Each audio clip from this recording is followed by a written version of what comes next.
everyone, welcome to my channel.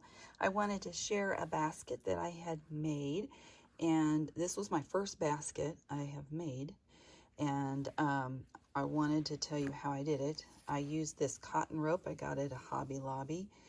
I measured it, it was 1 centimeter wide. Now I don't remember when I purchased it, it was like 56 cents regular price, and I got it for like 28 cents a yard. So anyway, you can sew through it, but the way I ended up doing it was the very ends of it, you just cut it at an angle to start, and then well, actually to start you don't have to, but when you end you will cut it at an angle.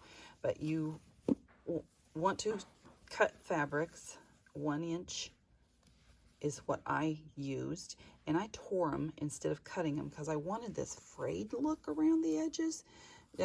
So I just started, and I think I started like this, and I rolled it super tight, and then I went to my sewing machine and I just sewed a little stitch, and then I went to the end of the fabric, I rolled it around, kept it tight the whole time, and when you get to the end, then I would do the same thing. I would just sew it, and then I would get a different fabric color, or I think I did 2 of this and 2 of the next color, and then I just kept repeating that process.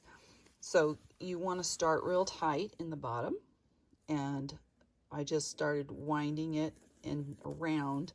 When I got to the size here, then I went straight across with the sewing machine and did an X. Then I continued to roll. Now the way you started rolling up, you can see here that I kind of just gathered and I went up to the next level. And then as you go around and round, when you get to the top, you want to figure out where this end is. That's where you want to kind of end up here. Now I ended up ending here. Of course, this was my first one. I ended up a little off, but you want it to be balanced. Now, the way I ended up doing it was I took something that, I can't find it now. I have a little jar here. I just had a little jar that I ended up putting it in just to make sure, so I could kind of look at it and see that it was kind of pretty much straight across even. And that's the kind of way I gathered it and, you know, got it to, because there is a lip. Now, when you're ending it off, you do want to cut your fabric kind of at an angle, like so. The more that you slack off, the more that you can hide that. So that's the way you're going to end it.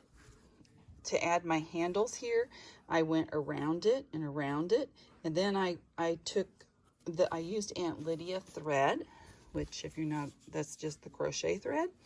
And if you go through it, then I would go around it, and then I went around it to this direction in order to make it nice and tight.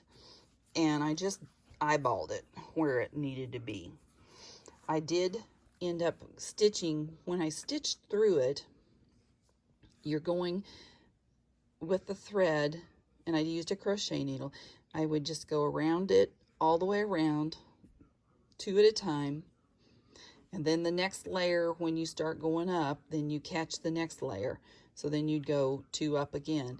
And you try to catch where this is stopped, you know, where you stopped the first time. Like I said, it is my first time. When I got done, I thought this would be pretty on the outside, so I just hand sewed. Well, I sewed on the sewing machine this part, and then I hand sewed it on to make it fit. But I just wanted to share. I'm going to use it in my craft room to put some, I think I'm going to put my paintbrushes in it. So anyway, thanks for joining me. If you like what you see, please subscribe and hit the bell. And remember, your day is full of choices, so choose joy. Thank you so much.